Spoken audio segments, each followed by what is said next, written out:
Hey everyone, how's it going? So I'm here for the page 112 tag. I'm not exactly sure why I'm here for the page 112 tag. I emailed Steve earlier today about doing a review for Open Letters, which I'm going to be doing, and I'm excited about. But and he sent two responses to my email, and the first was, "Oh yeah, you want to do the page 112 tag? Great, here you go." And I was like, okay. And then he proceeded to send another response where he actually talks about the book review.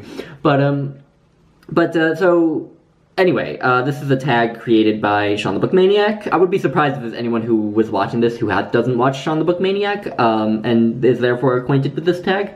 But if you don't, then I will link his latest video below. And if you don't subscribe to Sean the Book Maniac, then go forth and subscribe.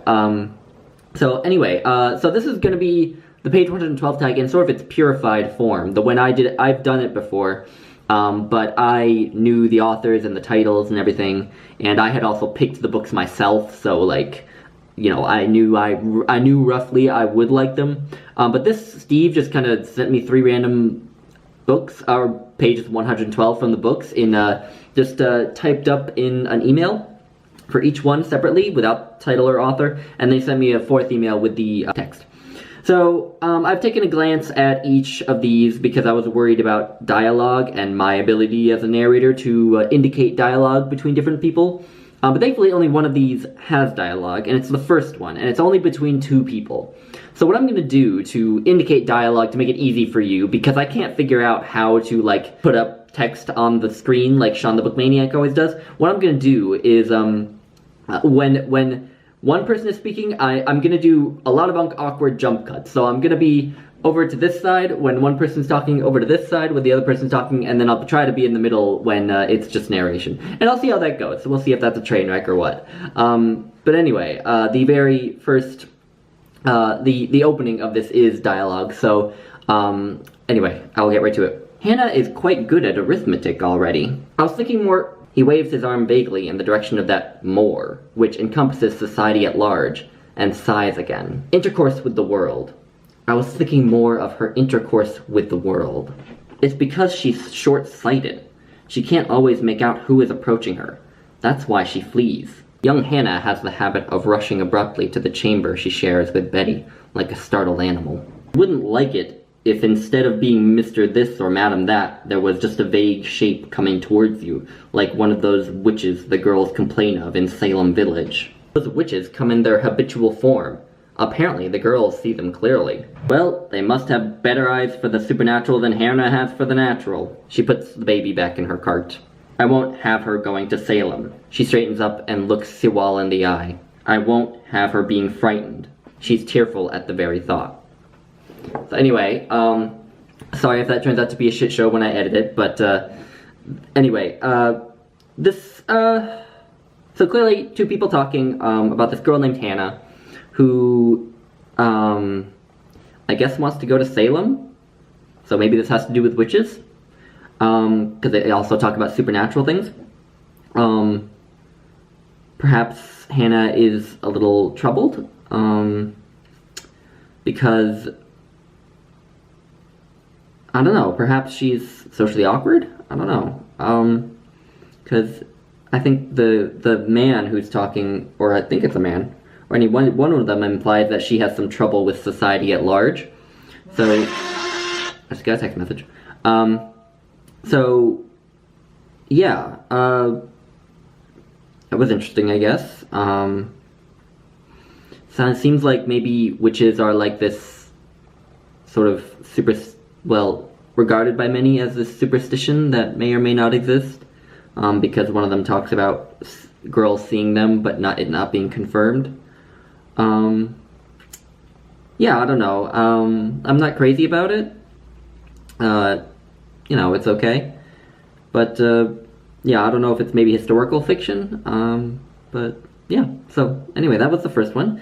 And here is the second one. This one doesn't have any dialogue, so this is just gonna be normal. Okay, here we go. The shuttle finally arrived, and they all piled in, the driver welcoming each one of them to Los Angeles, pronouncing it the way the Spanish settlers had intended, with all the poetry packed within it, making Edith think of angels, which in turn made her think of Elias Plunkett, her ex-husband of several years. She wasn't ready to think about him, not yet, and turned her attention to the other passengers, some of their faces familiar because they had been on her flight. She wondered if those she recognized were headed to Pomona College for the conference, and if she'd see any of them there, wanting to ask but chastened by her own shyness and fear of strangers. Even a simple ride like this put a fair amount of strain on the hypervigilant 40-year-old divorcee who shuddered in her seat. Sometimes it was all just too much. Sometimes the people's eyes she met were filled with such accusations that she had no other choice but to turn away from them, which she did now, although she was wearing her big, black designer sunglasses that eclipsed half her face. So that's the whole thing. That sounds interesting. Clearly this woman is socially anxious, self-conscious, and has been divorced for several years, quote-unquote, whatever that refers to, yet has not gotten over the man she divorced from. So maybe he divorced her.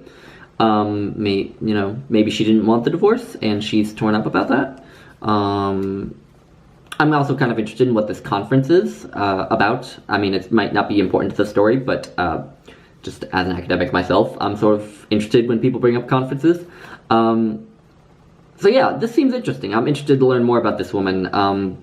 It's clear that she has quite a lot of anxiety. The sunglasses hiding her face. You have her thinking about how all these people are accusing her when probably they aren't, I'm guessing, if they're just people walking people just walking by her. So yeah, I'm pretty interested in that one. Alright, but let's move on to the third. And this one also doesn't have any dialogue, so it's just gonna be normal. So here goes. The pier is a swarm of bodies. Some shout, gripped with panic as they elbow their way toward the gangplank. Others speak only in whispers, as if raising their voices might strip them of the privilege of boarding the ship. One of the last passenger vessels, they've been told, permitted to leave Marseille with refugees on board. Addie moves steadily with the throng, clutching a brown leather satchel in one hand and a one-way second-class ticket in the other. The January cold is biting, but he's barely noticed it. Every few minutes he cranes his neck, scanning the crowd, praying he might see a familiar face. An impossible wish, but he can't help but hold on to the minute chance that his mother had received his last letter, had made her way with the family to France.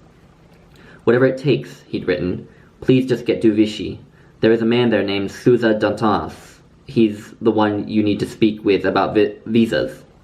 He'd included the details of Souza Dantas' address both at the hotel and at the embassy. Addie sighs, realizing how preposterous the proposition now felt. It's been 15 months since he last heard from his mother. Even if she had received the letter, what were the odds of an entire family making it out to Poland? On the lucky chance that his mother could find a way out, she would never leave the others behind. That much he knows.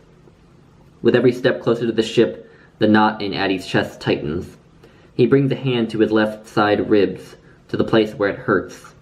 Beneath his fingers he can feel the beat of his heart, his pulse like a timepiece, ticking down the seconds until he disappears from the continent. So, that one was also pretty interesting. Seems like maybe the main character is a refugee, trying to get out of France, and wanted his mother to come from Poland. I'm guessing that means that the main character is also from Poland, and wanted to take his mother and the rest of his family out of France, I guess. I wonder if this is a World War II novel, maybe? Because he mentioned Vichy, which I know is the name of the puppet regime in France during World War II, although that might also just be a place in France. So, yeah, I guess he's about to leave. He's about to leave, certainly, and he's worrying about whether his mother will show up and come with him. So yeah, perhaps, I think the second one is definitely the one I'm most interested in. I'm just interested in that woman and how she manages, because clearly she clearly has issues. And so, yeah, anyway, that's a page 112 tag. I'd love to hear what anyone has to say about any of these. Let me reveal what the titles are. Sorry, almost ended the video without revealing the titles. So the first one was Crane Pond, a novel of Salem by Richard Francis. The second is Tell Me How This Ends by Samuel Levinson. And the third one is We Were the Lucky Ones by Georgia Hunter. And none of these are authors I've heard of. But that second one, Tell Me How This Ends by David Samuel Levinson, sounds pretty interesting to me.